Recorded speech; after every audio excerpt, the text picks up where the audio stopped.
El pulso arterial puede registrarse mediante la inserción de un catéter en el territorio arterial y un registro en papel en el que representamos la presión arterial en función del tiempo.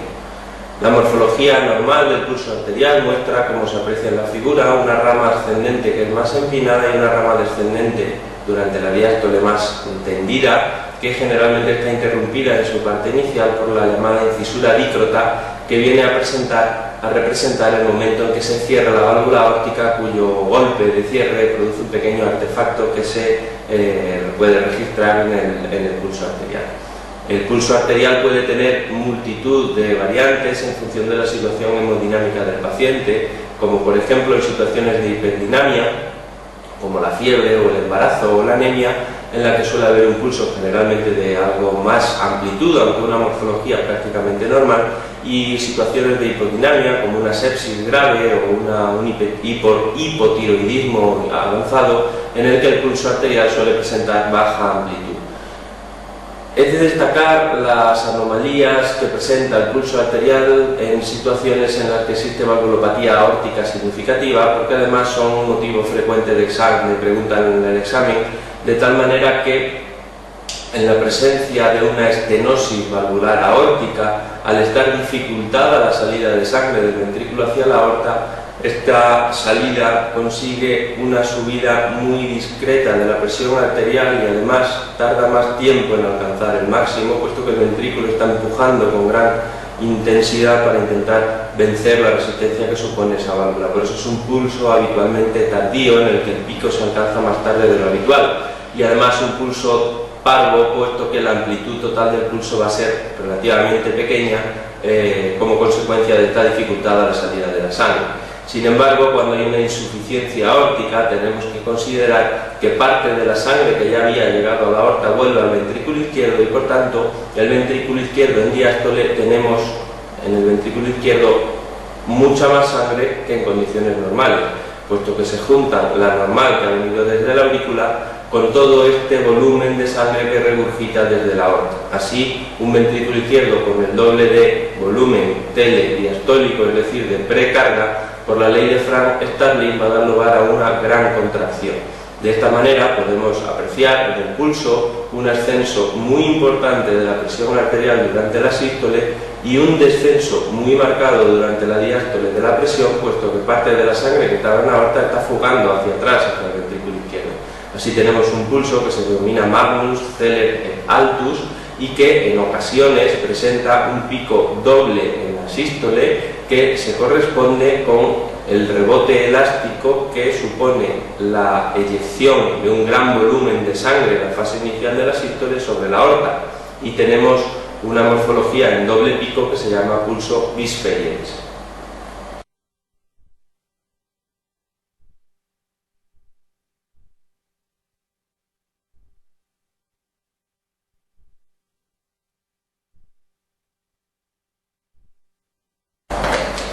El estetoscopio o fonendoscopio tiene, como conocéis, dos partes en su cabezal, que son la membrana y la campana, y para auscultar con una u otra es necesario hacer un pequeño giro del cabezal hasta que se oye un clic, aunque hay variantes de diferentes tipos con las nuevas tecnologías que no tienen necesidad de hacer estos cambios de configuración del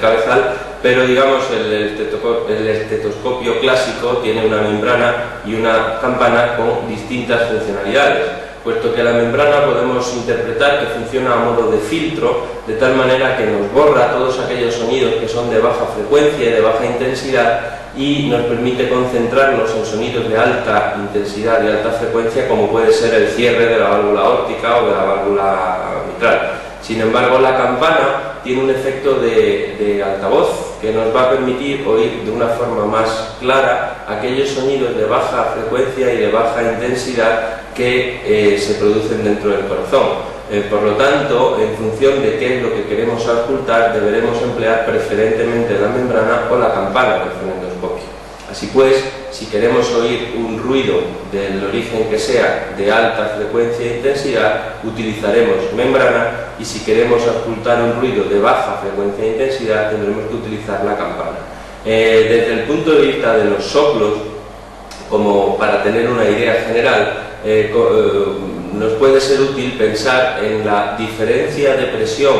que surge entre las dos cámaras del corazón en las que se produce el soplo, para ver qué velocidad va a alcanzar la sangre, puesto que el soplo no representa más que las turbulencias que se producen en la sangre durante ese flujo rápido de sangre en presencia de una valvulopatía. Así, pongamos un ejemplo, en una insuficiencia mitral, estamos en la sístole del ventrículo izquierdo y la válvula mitral, que debería estar cerrada, no lo está completamente o tiene un agujero. El caso es que parte de la sangre que debería ir hacia adelante, hacia la aorta, vuelve hacia atrás, hacia la aurícula. Si pensamos por un momento en la diferencia de presión que hay entre el ventrículo y la aurícula en esta situación,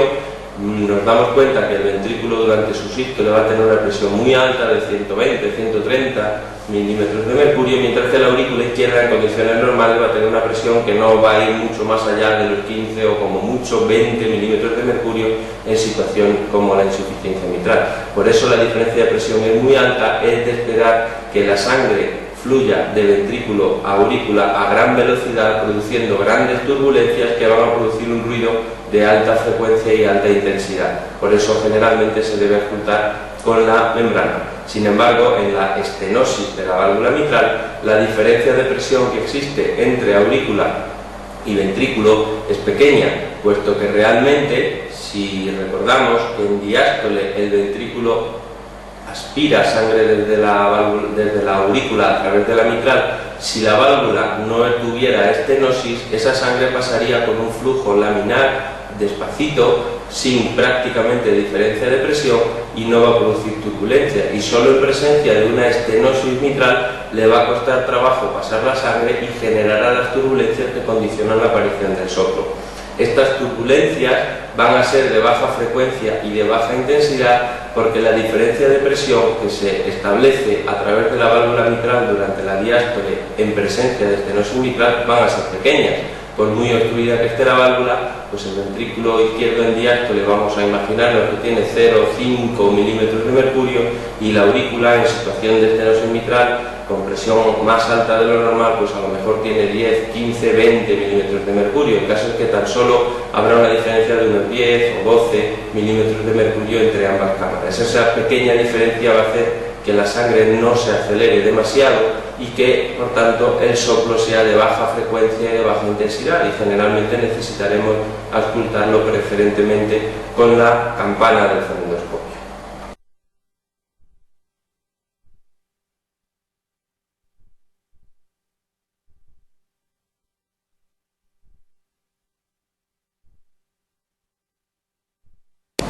Los focos de auscultación nos permiten identificar cuál es la válvula que se encuentra afectada en una valvulopatía. Realmente es muy frecuente que cuando alguien presenta un soplo significativo se oiga en todo el pecho. Sin embargo, a la hora de describirlo, lo que debemos intentar es esforzarnos en decidir cuál es el punto donde auscultamos el soplo con mayor intensidad, porque probablemente ahí es donde se origina el mismo. De tal manera que se describen, como conocéis, varios focos de auscultación para cada una de las valvulopatías. Así, el foco aórtico está en segundo espacio intercostal derecho y el foco pulmonar en segundo espacio intercostal izquierdo, ambos junto al esternón. Realmente están cambiados, puesto que la aórtica, que es de corazón izquierdo, se ausculta a la derecha y la pulmonar a la izquierda, y el motivo de esto, como sabéis, es que la aorta en su salida hace el callado aórtico, que da toda una curva y vuelve a bajar a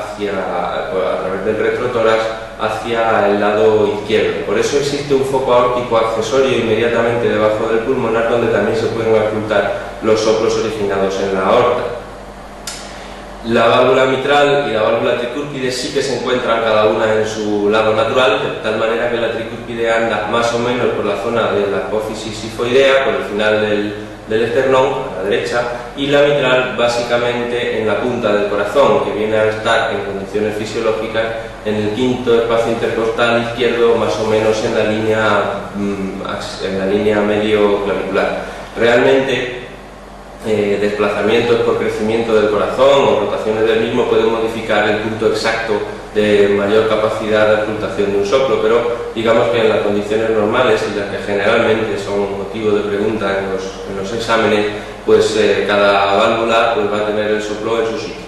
También nos ayuda la irradiación de dichos soplos, de tal manera que los soplos aórticos generalmente se irradian por la aorta hacia las carótidas, hacia las subclavias, que se localizan en el hueco supraclavicular, o incluso cuando es muy avanzado, pues hacia las femorales o hasta la poplitea. Mientras que los focos de la valvulopatía mitral, preferentemente la insuficiencia mitral, se irradian típicamente hacia la axila del individuo. Solo unas palabras sobre el fenómeno de Gallavardin, que es una disociación estetoacústica que viene a representarnos que algunos soplos originados en la válvula aórtica, ocasionalmente, aparte de irradiarse hacia las carótidas, como viene siendo habitual, se pueden ocultar en la zona de la punta del corazón, en las cercanías del foco mitral, lo cual viene a dificultar discretamente la auscultación del paciente, puesto que oímos un soplo en el foco mitral que no estamos seguros si se trata de una valvulopatía mitral verdadera o una irradiación del foco aórtico que presenta el paciente. La forma de diferenciarlo es analizar las características de dicho soplo, como veremos más adelante.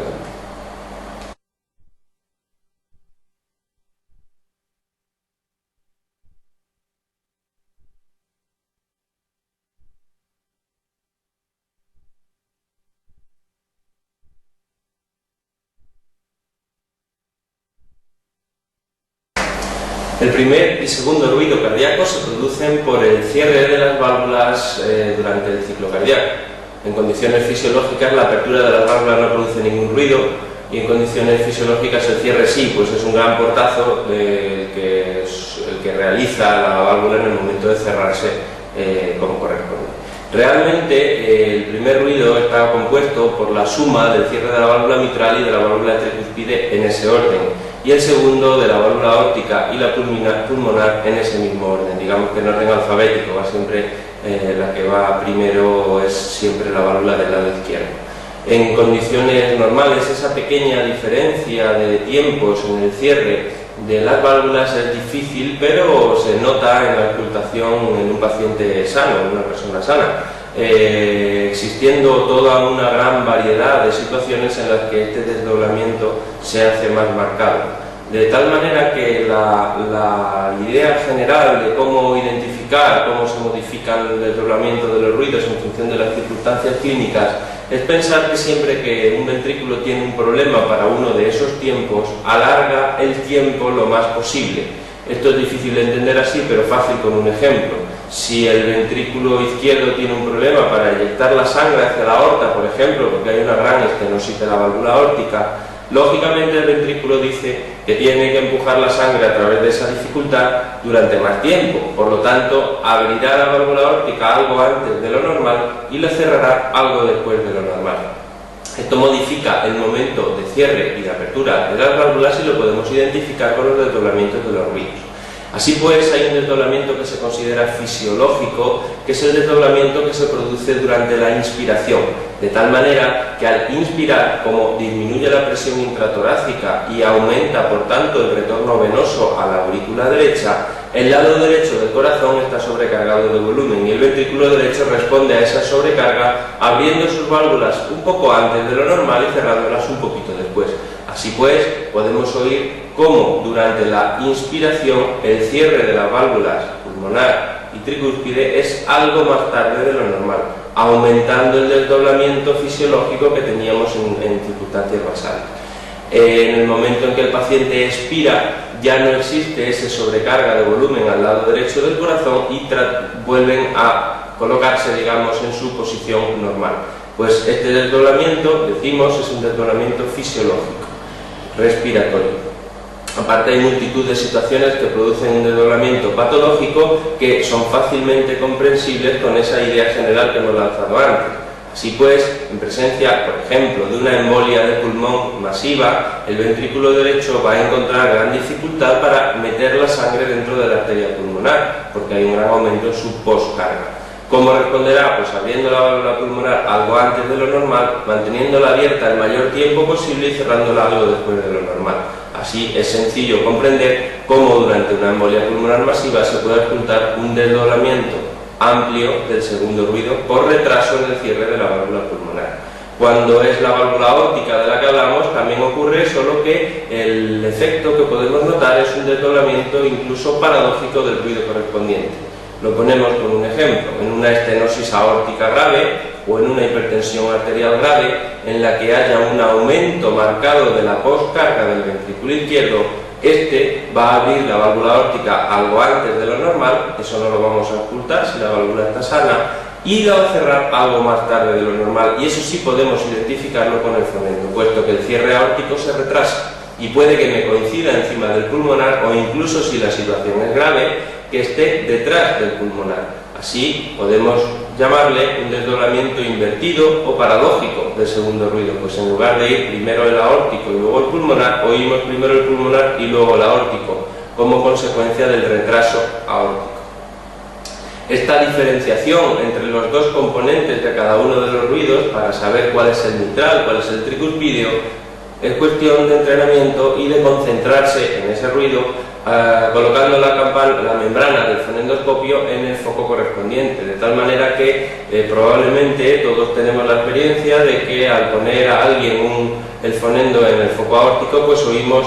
los 4 cierres realmente. Lo que tenemos que intentar es identificar cuál es el que se oye de forma más marcada o más potente, puesto que ese es el de la válvula que, digamos, desde el punto de vista acústico está debajo del foco. Así podremos ver si va delante el aórtico o el pulmonar en el segundo ruido, y lo mismo para las válvulas auriculoventriculares. Ya digo que esto es un procedimiento que requiere cierta técnica y cierto entrenamiento, como casi todas las cosas. Las alteraciones eléctricas también pueden producir desdoblamientos anómalos de los ruidos, de tal manera que los bloqueos de rama, como se muestra en la figura, van a producir un retraso en la activación de uno de los dos ventrículos. Así, en presencia de un bloqueo de rama derecha, el ventrículo derecho tarda más tiempo, digamos, en enterarse de que se tiene que contraer, y ese retraso en su contracción y relajación se expresará con un retraso en la apertura y el cierre de las válvulas correspondientes. De esta manera, en presencia de un bloqueo de rama derecha, es frecuente oír el cierre de la válvula pulmonar más tarde de lo habitual y el cierre de la tricuspide también. Entonces podemos oír un desdoblamiento amplio de los ruidos en expresión del retraso de las válvulas derechas. Y lo mismo para el bloqueo de rama izquierda, en el que las válvulas izquierdas tardan más tiempo del normal en enterarse que se tienen que abrir y cerrar por el retraso en la llegada del impulso despolarizante en presencia del bloqueo de rama izquierda. Por eso, en presencia del bloqueo de rama izquierda, es frecuente ocultar un desdoblamiento invertido del segundo ruido por efecto del retraso del cierre de la válvula aórtica. Por último, unas palabras sobre la comunicación interauricular, en la cual existe una alteración en los desdoblamientos de los ruidos especial, que es un desdoblamiento amplio y fijo, especialmente del segundo ruido. ¿Por qué se produce esto? Pues el fenómeno es porque durante inspiración, como ya hemos dicho, aumenta el volumen de sangre que llega al lado derecho del corazón, y por tanto el ventrículo derecho tiene que trabajar más con ese exceso de volumen y abre y cierra sus válvulas más tarde de lo normal, y tendríamos un desdoblamiento amplio del segundo ruido. Cuando expiramos, ese exceso de volumen ya no lo presenta. Sin embargo, si existe una comunicación interauricular, al ser mayor la presión en la sangre de la aurícula izquierda que en la aurícula derecha,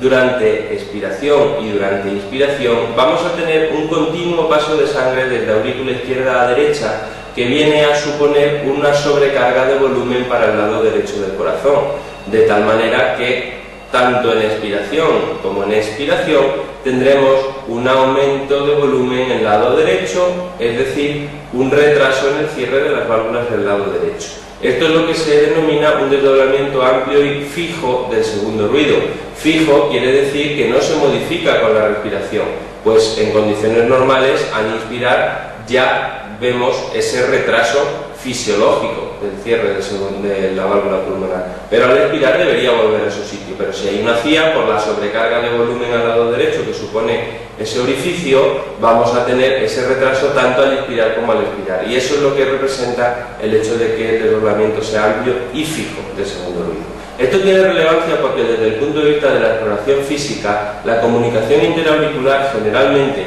como la diferencia de presión que hay entre las dos aurículas es pequeña, no va a producir ningún soplo. La sangre va a pasar de una aurícula a la otra lentamente con un flujo laminar con escasa turbulencia no audible por el fonendo. Y el único hallazgo auscultatorio típico de la comunicación interauricular es la presencia de este desdoblamiento amplio y fijo del segundo ruido. Realmente esa sobrecarga de volumen a veces puede producir un pequeño soplo de hiperaflujo a través de la válvula pulmonar, pero digamos que eso no es estrictamente necesario, por eso es el motivo frecuente de pregunta en el examen.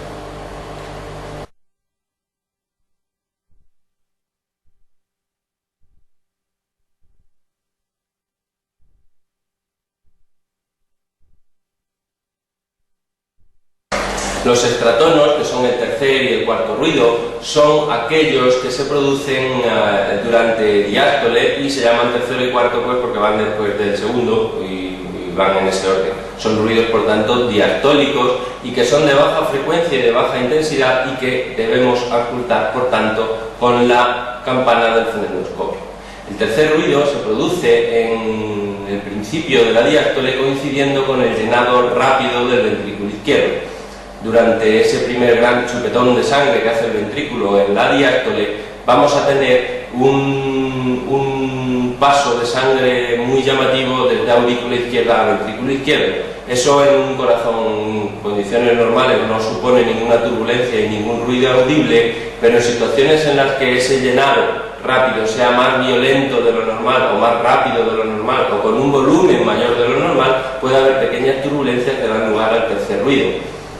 El cuarto ruido se corresponde con el final de la diástole con la contracción de la aurícula. Ya dijimos antes que la contracción auricular supone solamente un 15 o un 20% del total del llenado diastólico de los ventrículos en situación fisiológica, pero en ciertas enfermedades con fallo en la relajación, en la diástole del ventrículo, la contribución de la aurícula al llenado es mucho mayor y puede llegar a ser un 40 o incluso un 50%. Ese aumento de dependencia de la contracción auricular al llenado del ventrículo hace que ésta sea más vigorosa y por tanto el volumen de sangre que entra es mayor de lo normal y con mayor violencia de lo normal durante la contracción de la aurícula, lo cual origina pequeñas turbulencias que podemos oír coincidiendo con la contracción de la aurícula, es decir, al final de la diástole, que se denomina cuarto ruido. La lista de situaciones que pueden producir tercer y cuarto ruido es larga, pero es sencilla de recordar si entendemos por qué se produce cada uno de ellos. De tal manera que si nos centramos en el tercer ruido, podemos establecer que hay una serie de circunstancias fisiológicas en las que podemos oírlo, muestra de un volumen de entrada de la sangre probablemente dentro del rango normal, pero con una violencia mayor de lo habitual, como son situaciones de hiperdinamia en la que el ventrículo izquierdo tanto empuja como chupa con más potencia de lo normal, como la fiebre, el hipertiroidismo, el embarazo, la enfermedad de Paget óseo, o en los niños y adultos jóvenes en los cuales la distensibilidad del ventrículo es muy grande y por tanto durante su llenado rápido el chupetón que supone el ventrículo izquierdo, que realiza el ventrículo izquierdo, es muy intenso. Luego la sangre entra con gran violencia dentro del ventrículo y puede haber pequeñas turbulencias. Así pues, el tercer ruido podemos considerarlo fisiológico en los niños y en personas jóvenes o en situaciones de hiperdinamia. Tercer ruido patológico indica que es un paciente en el cual el volumen de sangre que está entrando en total durante el llenado rápido ventricular es mayor del normal, y esto se corresponde con cualquier enfermedad que produzca una dilatación ventricular significativa, como miocardiopatía dilatada, presencia de varios infartos previos o valvulopatías avanzadas. Es típico, por ejemplo, en presencia de insuficiencia mitral, hablar de un tercer ruido como marcador de que es grave, puesto que, si recordamos, en la insuficiencia mitral parte de la sangre que debería salir del ventrículo hacia aorta vuelve a la aurícula, que se junta con la sangre normal que llega desde las venas pulmonares. Y al tener que pasar todo ese exceso de sangre al ventrículo de nuevo, en diástole, va a suponer una sobrecarga de volumen mayor de lo normal, entra de forma más violenta de lo normal y por tanto puede hacer pequeñas turbulencias que se corresponden con el tercer ruido. El cuarto ruido realmente siempre indica cierta enfermedad diastólica, es decir, siempre indica que hay una dificultad al llenado del ventrículo y por eso la aurícula tiene que tomar el mando de la diástole y empujar con más fuerza de lo normal. Así pues, la lista de causas que producen cuarto ruido es tan larga como la lista de enfermedades con fallo en la diástole del corazón, de la que podemos destacar la miocardiopatía hipertrófica, la hipertrofia secundaria a la hipertensión. Lógicamente, si el músculo es más grueso de lo normal, le cuesta más trabajo relajarse, la miocardiopatía restrictiva, enfermedades infiltrativas del miocardio que hacen que pierda su flexibilidad del ventrículo, o, por ejemplo, en determinadas circunstancias en las que el paciente, simplemente por el hecho de hacerse muy mayor, tiene sustitución de ciertos tejido muscular por tejido fibrótico y puede llegar a producir un cuarto ruido, como es un anciano pues, de una edad muy avanzada. Realmente, por tanto, el cuarto ruido siempre indica fallo en la diástole del ventrículo y podemos considerarlo como siempre patológico. Si es que ser muy viejo se puede considerar una enfermedad, que probablemente sí. Entonces, desde el punto de vista clínico, podemos oír cuarto ruido, ya os digo, en una gran cantidad de circunstancias. Sin embargo, quiero destacar que para oír cuarto ruido es imprescindible que la aurícula se esté contrayendo. Así pues, en aquellas personas que estén en fibrilación auricular, como la aurícula no se contrae ni se relaja, no vamos a oír cuarto ruido. Sí podemos oír tercero, puesto que el tercero es dependiente del chupetón que hace el ventrículo izquierdo, pero el cuarto, al ser dependiente de la contracción de las aurículas, desaparece en presencia de fibrilación auricular.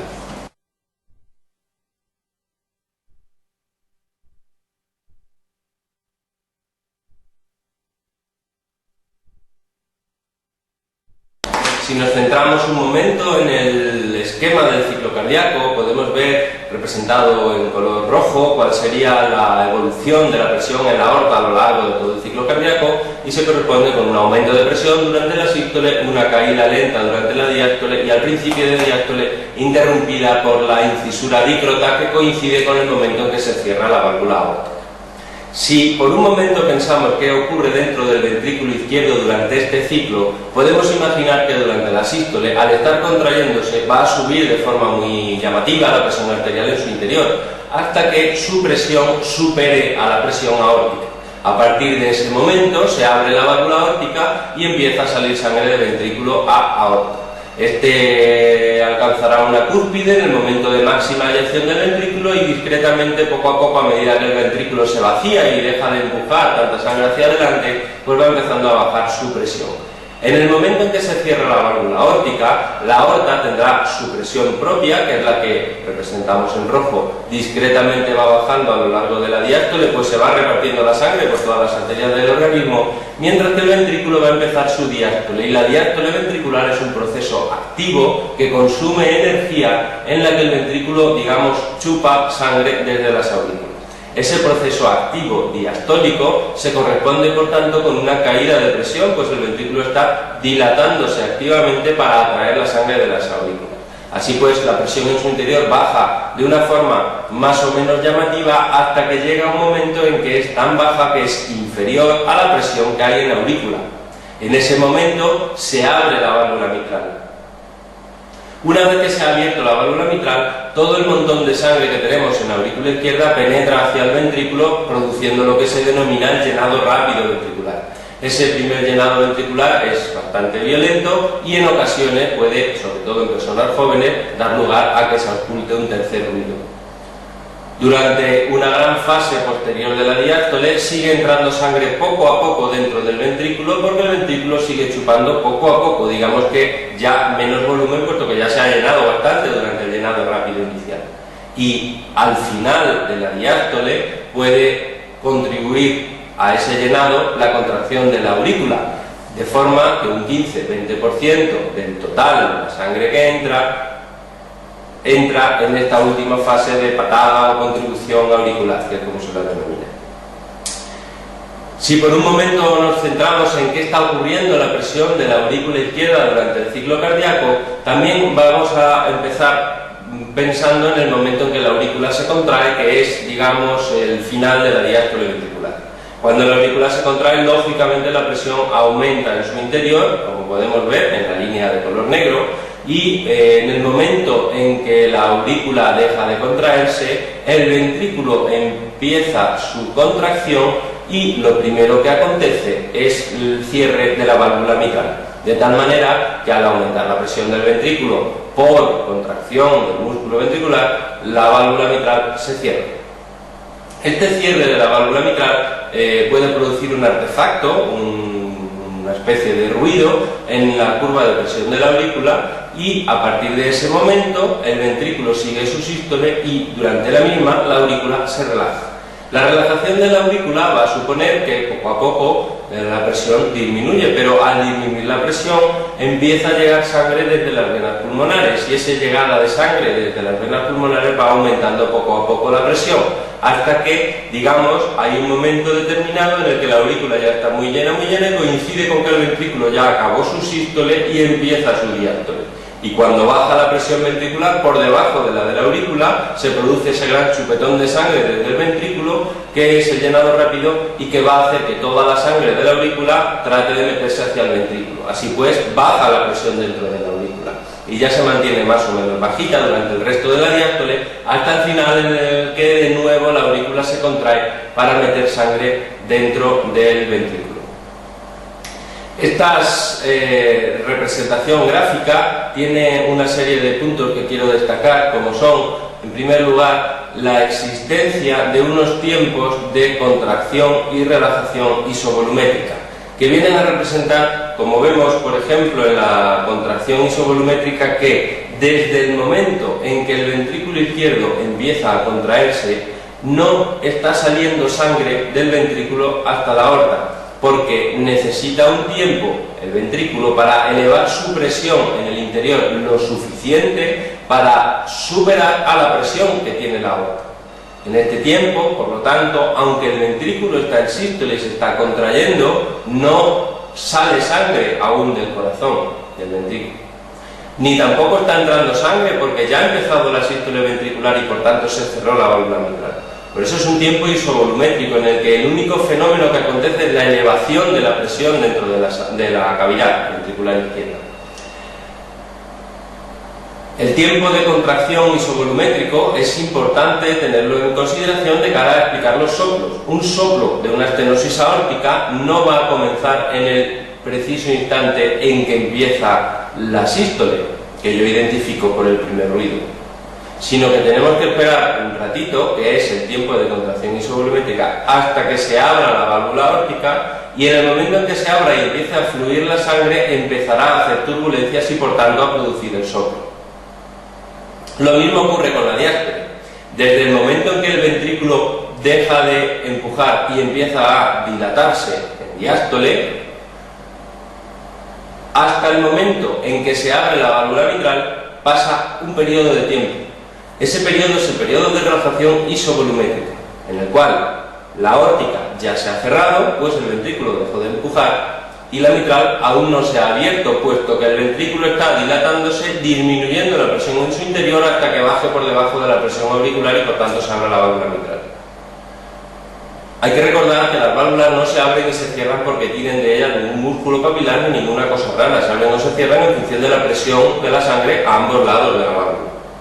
Así pues, durante la relajación isovolumétrica no entra ni sale sangre dentro del ventrículo. Lo único que ocurre es que va disminuyendo la presión intraventricular hasta que esté por debajo de la presión de la aurícula, en cuyo momento se abrirá la válvula. El ejemplo sería, en un soplo de una estenosis mitral, no vamos a oír el soplo desde el principio de la diástole, es decir, desde el segundo ruido, sino que empezaremos a oír el soplo cuando ya haya finalizado la relajación isovolumétrica y por tanto se abra la válvula y empiece a fluir la sangre de aurícula a ventrículo. Ese flujo de sangre de aurícula a ventrículo dificultado por la estenosis es el que produce turbulencias que identificamos como el soplo. También quiero llamar la atención sobre la morfología de la presión dentro de la aurícula, que tiene dos ascensos y dos descensos por cada ciclo cardíaco, a diferencia del ventrículo o de la aorta, que tiene solo un ascenso y un descenso por cada ciclo.